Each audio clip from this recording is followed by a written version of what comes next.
All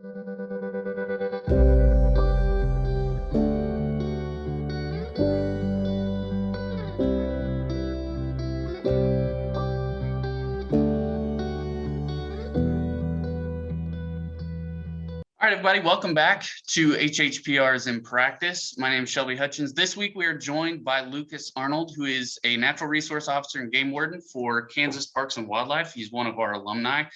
Lucas, thanks for joining us today. We really appreciate the time. Tell us a little bit about yourself. When did you graduate from PSU and what led up to that degree? So I graduated from PSU in May of 2018. I started out actually in construction management because that's what I did in the military. And I ended up kind of, finding my pathway and finding my course. And I ended up working for Wildlife and Parks at Mineland Wildlife Area as a seasonal. And it really sparked my interest in wildlife conservation, natural resource protection, all that stuff.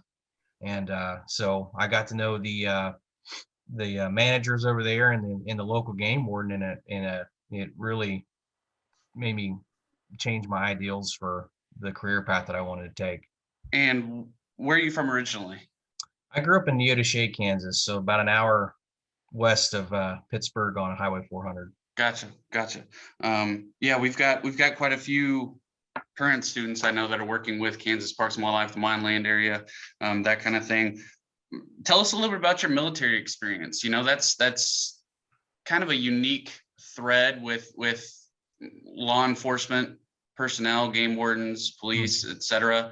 It's a common route that many take. So can you tell us a little bit about that experience? Yeah, so I actually went straight into the United States Army straight out of high school. Got stationed at Fort Benning. I went in as a heavy equipment operator and did a deployment to Afghanistan. Did airborne school, did all that fun stuff in the Army, and I really enjoyed it. But something, when I got out, one thing I was really wanted to do was use that post 9/11 GI Bill, and go to school and do all that. And it getting a degree was always a dream of mine. And with the military and law enforcement, you say that correlates, and it really does. Is one thing that I did notice when I was not in an organization like the military or law enforcement is you kind of lose that brotherhood, sisterhood, the camaraderie, the organization, the structure, and which kind of made it streamlined when I did become, complete my dream career and become a game warden. You kind of got that structure, that camaraderie, that the morale, the brotherhood, sisterhood, all that good stuff that was very similar to the military that you got back in law enforcement. Yes, sir. I know we've got a few students who are former military going kind of following in your footsteps right now. So it's really cool to see that that's kind of a pathway. But I want to go back a little bit to your time here at Pitt State with switching from construction management. You said that's what you did in the military. So natural fit there. How did you know you needed to switch gears? I know you talked about your experience at the Mineland Wildlife Area, but how did you know you need to switch gears and come over to HHPR? HHPR, and it's funny because it kind of found me. The department and the major did. I really love the outdoors, and it's a huge passion of mine, and protecting wildlife, conservation, all that stuff. It was in my head, and it kind of got instilled that I want that stuff to be available for the future generations, for my children, for my children's children. And with that, working for Mineland Wildlife Area, when I started working there as a seasonal, that's when the switch started happening. That's when everything started really coming together. And I saw how fun it was. It was just like a dream come true. You work outside every day. You get to manage all these habitats, all this wildlife area, these public wildlife areas that everyone gets to enjoy. And you provide a service and you provide recreational opportunities for everybody. And that's where it correlated with me in my head when I was like, man, that recreation major and the route that I went with the natural history minor original, in biology. Both of those things combined go hand in hand because those are all recreational opportunities for people. Yeah, Whether it's absolutely. fishing, hunting, boating, that's all recreational. Right. And it amazed me, and it all just kind of clicked in my head. I was like, that's what I need to do. That's the career path I want to do. That's the major I want to do at Pitt State. And I'm guessing you, like many of us, kind of grew up in the outdoors, grew up hunting, fishing, Oh yeah. enjoying all that Southeast Kansas has to offer. I know we've got some incredible opportunities out here.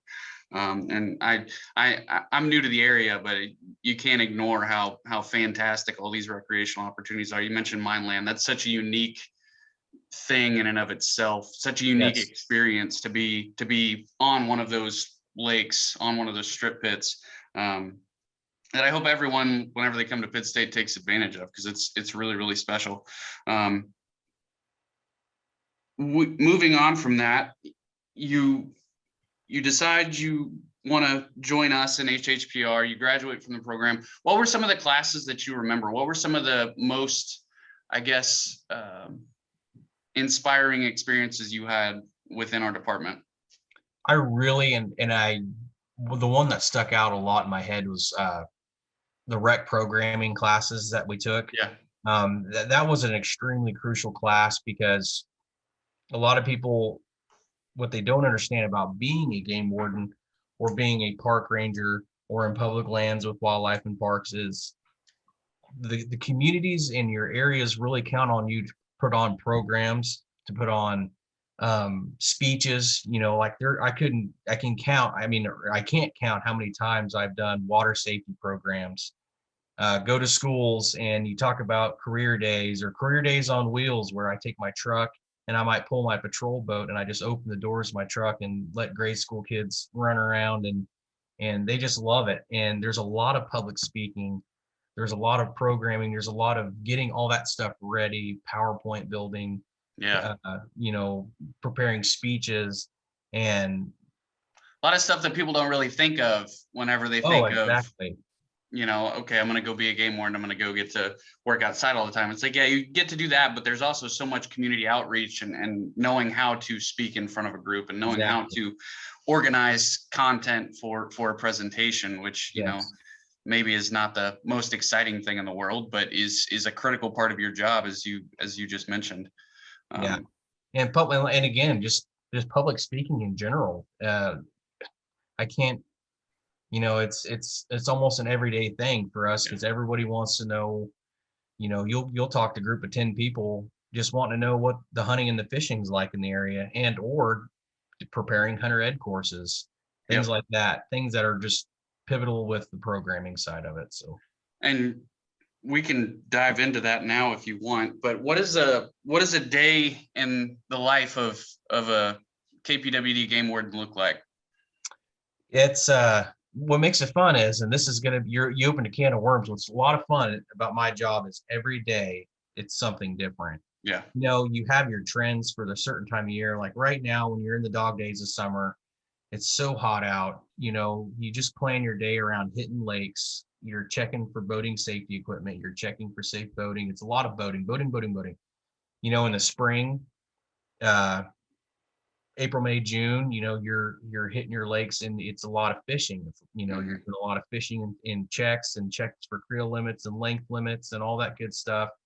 Fishing license checks. But then at the same time, that April, May time frame, you're also working turkey hunters. It's turkey season. And then when you get past fishing and boating season, you kind of get that nice break, because by the time you're done with fishing and boating, you're like, I'm ready to do something different. I need to Yeah. change pace. And then boom, here comes dove season, September 1. And then that kind of gets you in that change of pace into hunting season Right. and then trapping season. So it's a lot of fun. You get to hit those back roads and see the most beautiful, places in the world, and see quail and pheasant crossing the road, and you just can't beat that. What are some of the more recent kind of public speaking engagements that you have? I know you mentioned taking the boat and truck and letting grade school kids climb around. Has there been anything recent that you've done along those lines? Yeah, absolutely. So just like, I think it was about 2 weeks ago exactly, I did a water safety program at a public library here in Okay. Etowah County in Sabetha, Kansas. And they had it all on they have a stage built on the back of the library, and they kind of do this thing every summer. And every week they have a different presenter come in, Hmm. and they invited me to come do a water safety. And since it was children and stuff, I really kind of focused it on life jacket safety. And it was kind of cool because I always do this with children too. And I would set out different styles of life jackets, and I'd have my phone out timing them, and I'd put them in a real life scenario like, hey, something critical happened, you have to put on these life jackets as fast as you can. And it just kind of shows them how it's not always as easy as you could, when you're trying to do it as fast as you can, putting on these life jackets and stuff. So it was really cool. I think it really hit home, and the kids enjoyed it. That's awesome. And how does Kansas Parks and Wildlife manage all of its game wardens? I don't know how many KPWD assigns per county. I don't know what that all looks like. Can you give us some behind the scenes information on what that looks like? How many jobs there are out there for game wardens in Kansas, that kind of thing? Yeah, absolutely. So typically the trend, if you are going to be responsible for a big reservoir, like for instance, Perry Lake is a big lake up here. It's a busy lake and it's in Jefferson County. Typically, if you have a really big reservoir, you're only going to get one county because that reservoir is going to suck up a lot of your time. Gotcha. For myself, I live in a really rural area. Mhm. They actually assigned me two counties. Most game wardens are assigned two counties typically. Okay. Out west, it could be anywhere up to three counties because there's just not as much population density out west. Right. And there are still currently I mean, I don't know off the top of my head, but there's at least 5 game warden positions open currently. Yeah. So, and people move up and go into supervisory roles, or, things like that are always moving. So it always seems like, there's always at least a position or two open throughout the state. And how closely do the game wardens work together with the other employees of KPWD? I know KPWD runs administrative offices, the state parks, wildlife areas, state fishing lakes, reservoirs, like you mentioned, museums, and even some nature centers across the state.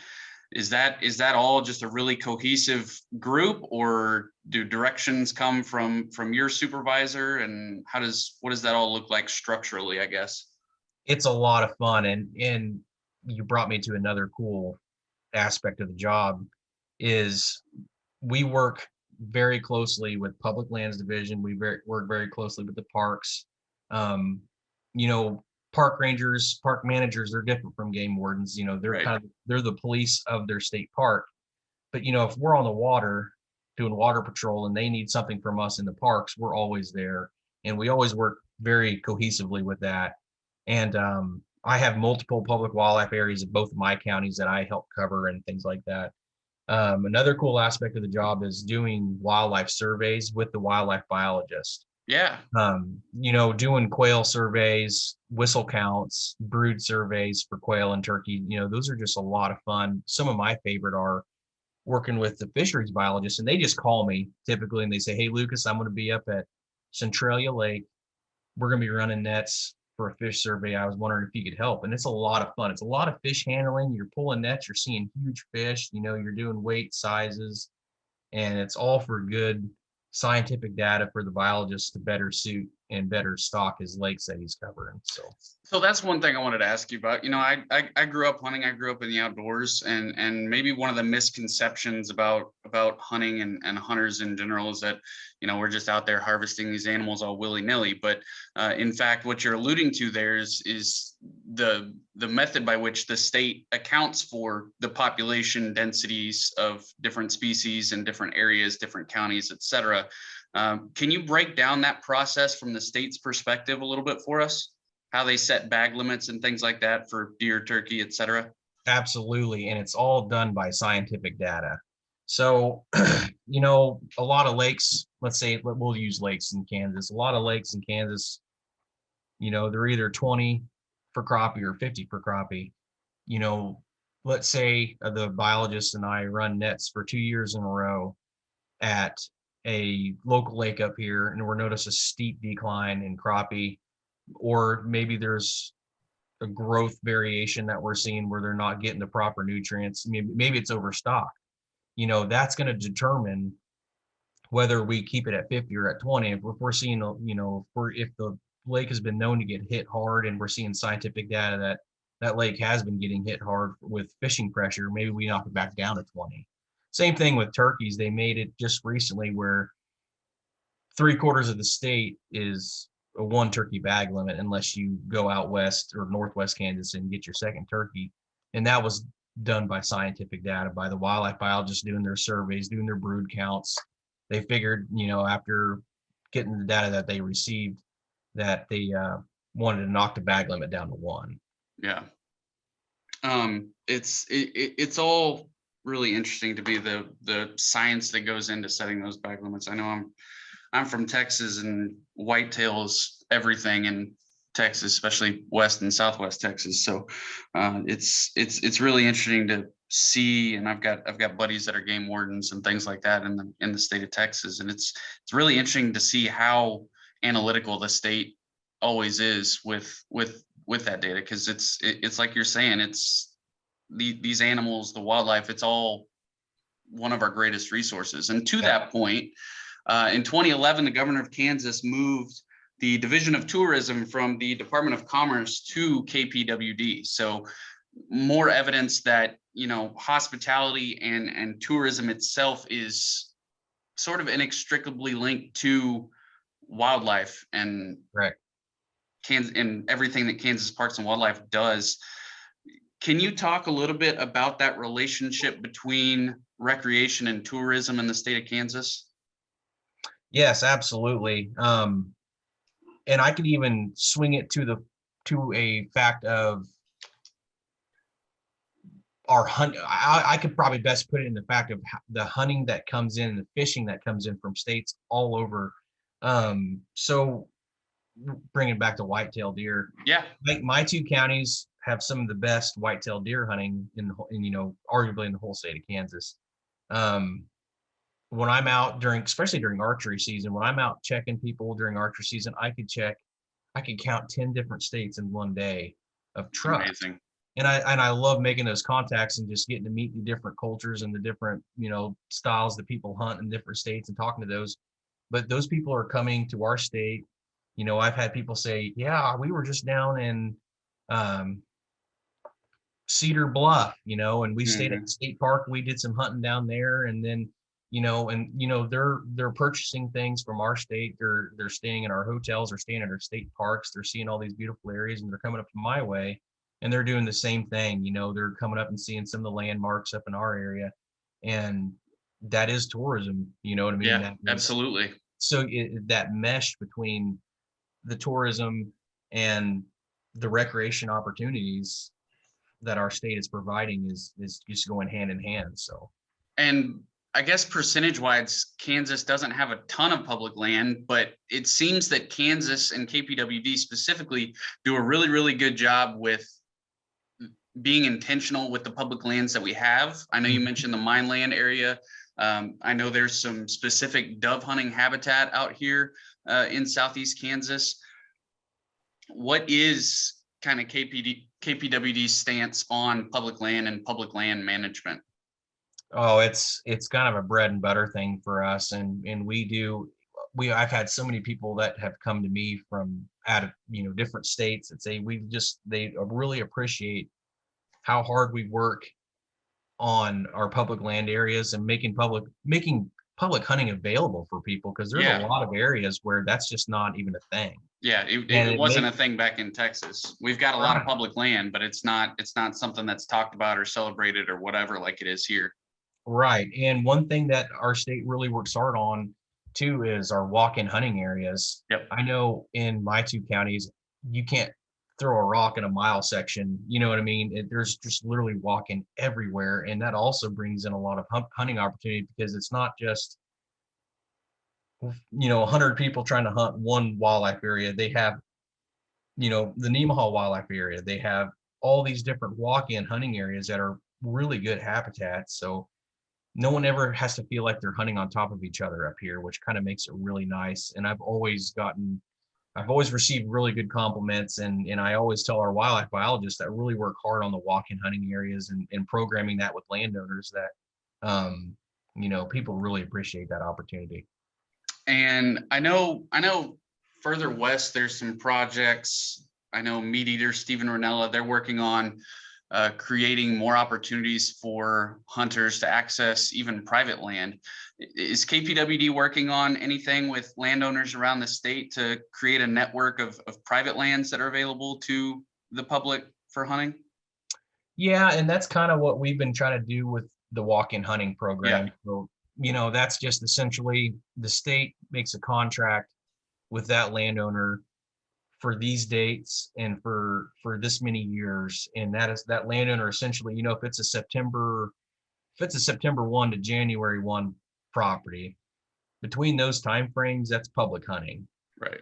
So that's kind of our key on it. I'd have to do some more research on what Steve's trying to do out west, but that does sound interesting because I mean, any ideas that we could take to make more opportunities for that, because there's always that trend that it's either public, it's private, and no one gets permission on it, or it's leased. Right. What I mean, which kind of makes it tough for for your local areas and your local people to get hunting on there. How does that affect how does that affect your enforcement on those lands? Does it make it kind of a gray area, or do you as a law enforcement officer treat it essentially as public land during that time frame?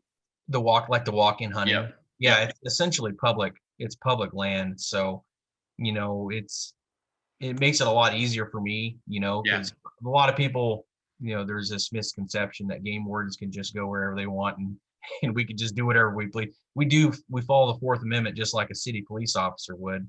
I'm not the type of guy that ever just walks out on someone's land because I think someone's hunting on there. I typically wait at the road, and when they come out and they get on the road and I check them and do their thing. Now, if I know laws are being broken, then obviously that changes things. But Right. but no, walk-in hunting areas do make it a little easier for me to do my checks and processes on that. That's great.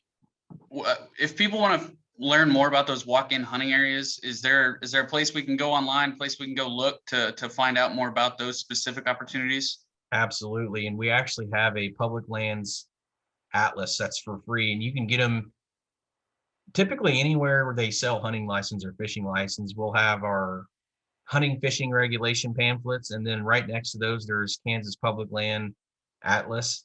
And if you flip that open, it's going to be broken, the whole state's broken down into sections where all these walk-in hunting areas are, and it'll show you where all these walk-in hunting areas are and walk-in fishing areas Very cool. where the fisheries, essentially the fisheries biologists lease or make contracts with landowners on their ponds to make them public ponds. That's awesome. Yeah, I didn't know about that. Okay, very cool. Mm-hmm. I'm gonna have to check that out. So the last few years, COVID, right? Right. You see all these trends, people are buying RVs, people are buying boats. The used boat market, fingers crossed, is about to be crazy cheap in the next couple of years. How has that affected your job day to day? I can't imagine that it's been easy, but probably a lot more difficult in ways that you might not have anticipated a few years ago with the amount of traffic and things like that. Absolutely. And honestly, COVID probably made our jobs busier during Yeah. that time frame because, you couldn't be trapped inside with anybody. So people were going out and recreating and being by themselves or fishing or boating, or they just take your family out and be in a camper. During COVID, it was busy, but it has gotten even busier. Really?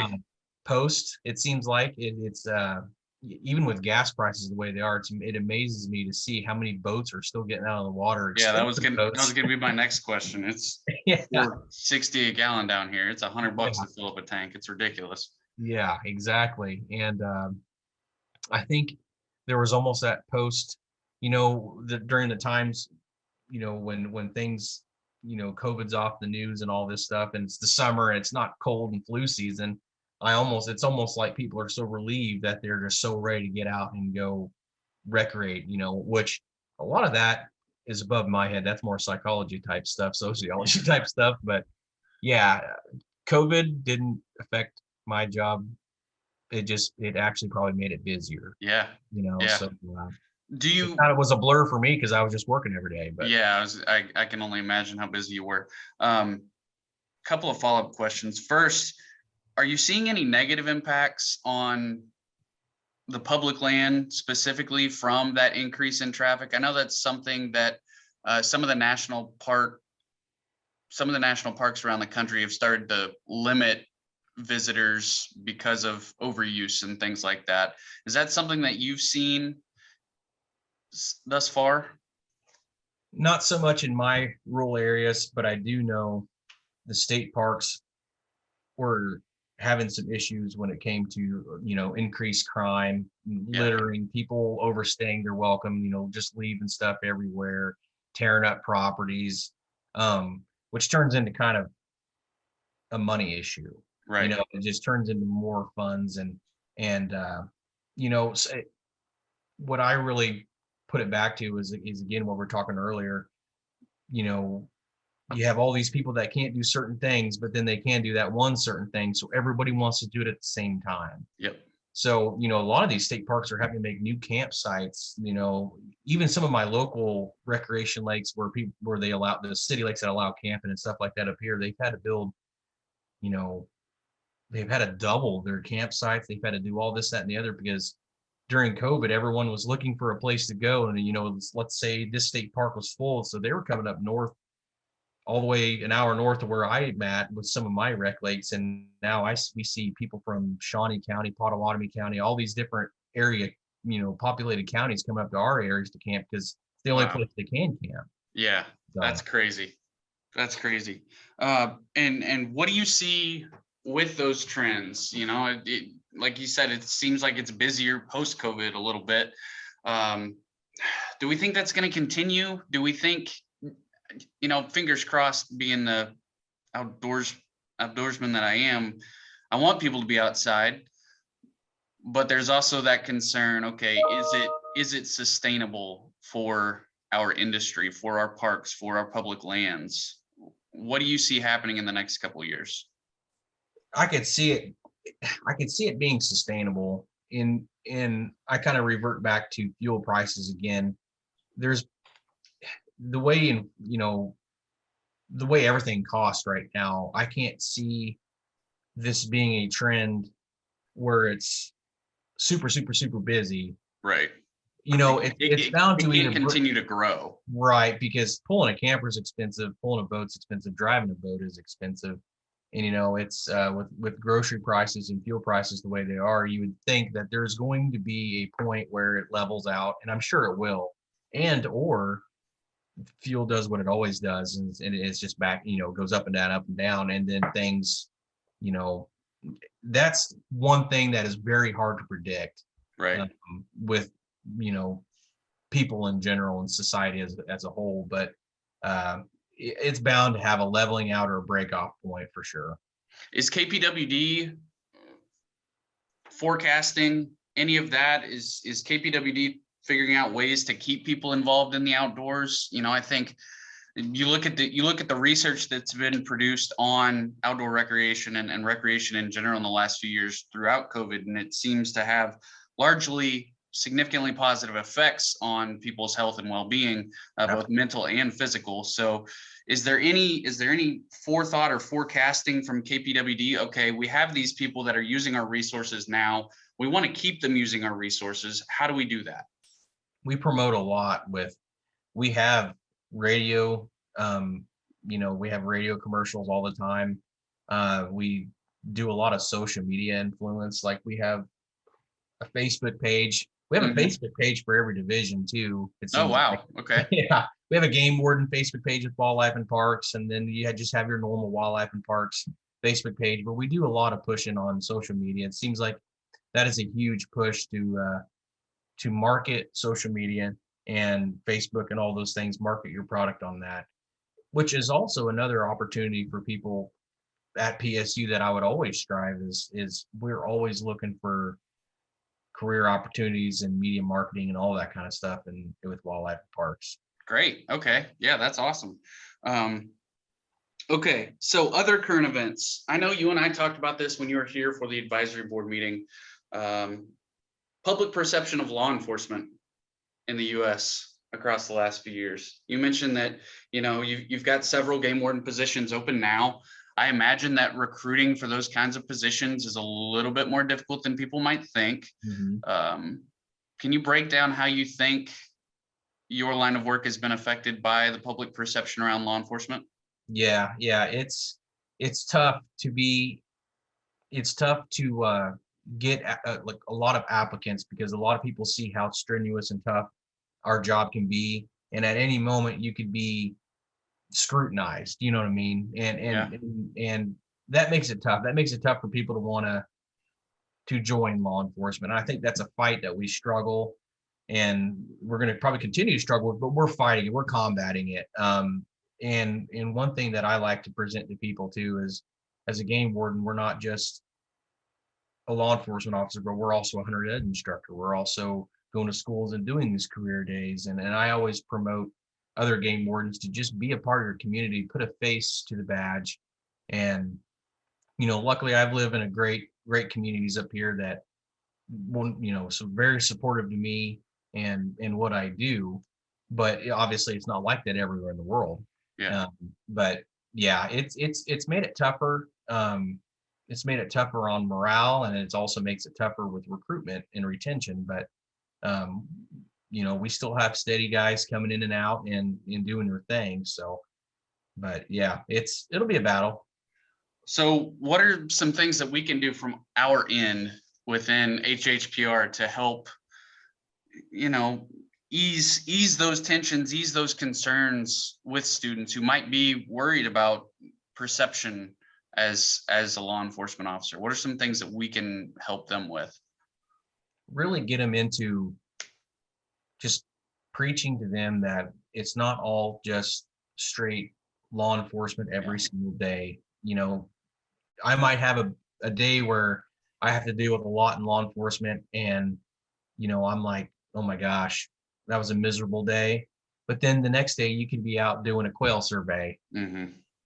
just driving around listening to quail and doing whistle counts, or netting fish or shocking fish with the fisheries biologists and looking at all these huge fish, and it's just like a little break from work, but Yeah. it's still work. Yeah. And then the aspect of doing these programs, and or like my water safety program, seeing those kids having a blast, but yet they're learning about all the different life jacket laws and the safeties and how important they are. That's kind of that aspect where it brings it full circle, and it makes you like, what, you know this is the kind of law enforcement job that I always wanted to do. And if it wasn't this, I don't know what it'd be, because there's that break of the monotony. You know what I mean? You kind of get that break, and you get to do other things. Right. So more for our current students. If you had to write yourself a letter, if you had to send yourself an email saying, hey, you need to go do this, this, and this, if you want to be as good at your job as you are now, or even better at your job, what advice would you give your former self? That's a tough one. Um, I think the one area where a lot of us struggle to comprehend is the financial sides of our job. As a game warden, I don't have to purchase a lot of things. I don't have, it's gas, and it might be some minor equipment. Um, but there's other law enforcement jobs within our state of Kansas where they're constantly having to purchase, like our public lands managers, they're full-time law enforcement officers, but they have to manage wildlife areas. So they have to buy skid steers, they have to buy oil, they have to buy all the maintenance equipment, they have to run and purchase items for huge wildlife areas. So there's a lot of financial and different budgeting and things like that. So that's stuff I know for personal experience, and from talking to those guys that do the in state parks too. It's hard to wrap their heads around it, because the state has very strict budgeting guidelines, and there's all Right. these different purchasing orders. Is this business a contract under a state contract? Is it not under a state contract? Do I need a purchasing order for this? You know, financial in HHPR does a great job on it anyway, but I think getting students ready for bigger agencies like that have Yeah. very, very strict financial codes and different processes, having a few other extra financial classes would Okay, probably good. be, Yeah, that was my next question is yeah, what other classes would you recommend them take? And sounds like some sort of business finance, exactly. Yeah. nonprofit finance, that kind of thing would be really beneficial as well. What about co-curricular involvement? What else were you involved in while you were here at Pitt State, or what else might you recommend to students? Um, I we kind of forefronted the student veteran organization when I first started here, and that was a lot of fun. We actually got like that little after I graduated, we kind of had it in the plans and the works to get that little student veteran organization room there on Pitt State where veterans can just go in and hang out and relax during the day and do whatever they need to do. That was a lot of fun. I was a non-traditional student. I already had 2 kids throughout college and stuff. So, you Yeah, know, I still had a blast and I still, made a lot of cool friends and did that, but I was pretty busy to do a whole lot of other extracurricular stuff like that because both of my kids were really young. But what advice would you give other non-traditional students? We've got quite a few in the program and the department as a whole. What advice would you give from your experience for those non-traditional students? to be involved, I tried to be as involved as I could. I loved going to Pitt State football games. My wife and I would go to Pitt State football games, and we take our kids and all that stuff and just have that pride in your school. Don't just use it as a stepping stone. 'Cause it is a huge stepping stone. But one thing that I always will hang my hat on is like Pitt State has a big university feel, but like everyone there, your professors, your instructors, I didn't have a single instructor my whole time there that I didn't learn a ton from or I didn't respect and enjoy having. Yeah, And it seemed like no matter what department it was in, they genuinely seem to care about you. And yeah, you know what I mean? We're very understanding for non-traditionals that maybe have children. There was times where I couldn't come to class because a kid was sick. yeah. You know what I mean? And it's just very understanding. But be involved with your school and have some pride in it. Yeah, that's really cool. It's good that you have that observation because that's what I tell all my students. Like the more involved you are, um, the more you're going to get out of your experience here, and the more beneficial it's ultimately going to be. You get in what you get out what you put in, right? It's that cliche. Okay, so for students and Kansas Parks and Wildlife is actually really cool. On their website, they have everything listed out for if you're interested in fisheries and science management. They break down kind of what courses you should take. If you're looking at wildlife science or management, they break down those courses. And for park management, park recreation, they break down those as well. And I guess HHPR at least would fall under that last category there with a lot of our rec services, sport and hospitality management classes. But what else would you recommend for students? Does KPWD have any internships available, part-time employment, that kind of thing that students can get involved Oh, in? absolutely. I actually, when I worked on mine land as a seasonal, when you do your intern course with HHPR, I actually did that as my internship too. Gotcha. Yeah. So for a semester, we considered that, I talked to my manager and all that stuff and considered that an internship because that is what I wanted my career path to be, was full-time employment with wildlife and parks. We have all kinds of opportunities like that. I know our state parks do the same thing. Public lands will do it. We do ride-alongs as game wardens. We do, the fisheries biologists do that. They have seasonals. Same with the wildlife biologists too. There's all kinds of opportunities, and with the state agency, it's always good I think one of the best ways to start is as a seasonal or as a part-time employee, and get your feet wet and get your foot in the door and get people to know you and see your work ethic, you know what I mean? And because it really helps when you can put names on those resumes and say worked for this park manager, and that's just a good contact for the higher up supervisors to call them and be like, hey, we just had this guy apply for a park ranger position here at Clinton, let's say, and Yeah. I guess he worked for you for a while, and that's just a great word put for him, and say, hey, yeah, he was a heck of a worker, and a good person. So Building those relationships, building those connections, and creating that network. Absolutely. And if you want to find out more information about those opportunities, I'll post a link in the video description here. But Kansas Parks and Wildlife actually has all of the volunteer, part-time, and full-time employment info up on their site if you are Correct. curious about any of that. All right, Lucas, if people want to get in contact with you, maybe they want to do a ride along, maybe they're curious about what you do on a day-to-day basis, where can they reach you? Sure. I have my cell phone number is in the back of any of those hunting and fishing pamphlets under the Nemaha Brown County Natural Resource Officer. They can get a hold of me by email if they'd like. My email is lucas.arnold@ks.gov. Just email's usually probably the best way. I check it every day and I have it on my phone, and that way I can keep track of all that stuff. But if anybody ever has questions, I love answering questions and getting people involved with wildlife and parks and the mission that we have, and that is providing recreation opportunities and managing our wildlife areas and managing the wildlife of the state of Kansas. So anybody that's passionate about that, I want to teach them. I want to be able to guide them in the right direction. So feel free. Awesome. Awesome.